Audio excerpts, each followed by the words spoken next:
talking in the moments after the game. Well, new to SportsCenter, here is Sherman's coach Pete Carroll on his outspoken cornerback.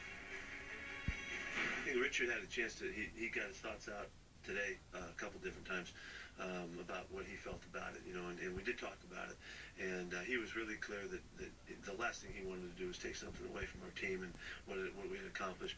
He got caught right in the throes of the fight and the battle and all of that right off the bat, and there's a little bit of leeway there, and understandably, particularly for the guys who play on such an edge, emotionally, like Richard does.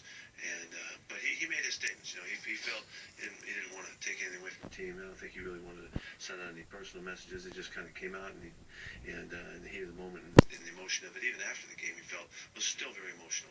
This is a very emotional kid, and this is what drives him, and I understand that, and so we did sit down and talk about it because I wanted him to present himself in his best light. He's an incredible kid.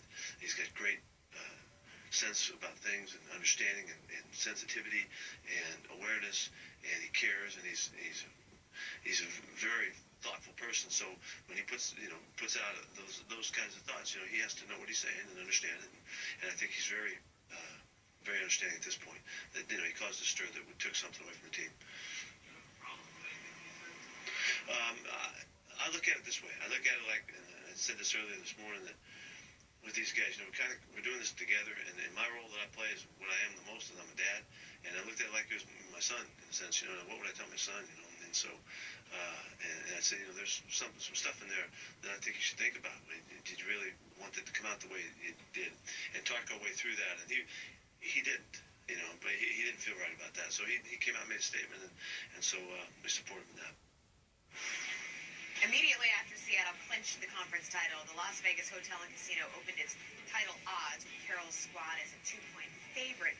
And that line quickly moved in Denver's favor, already swinging 4 points with Peyton Manning and company, now giving 2 points to Seattle. And an injury update for you. San Francisco linebacker Navarro Bowman left the championship game in the fourth quarter after going down with a gruesome left leg injury. Sources tell our Adam Schefter that he has suffered a torn ACL and MCL. He will be having surgery. The Niners expect him to be ready for the start of the season.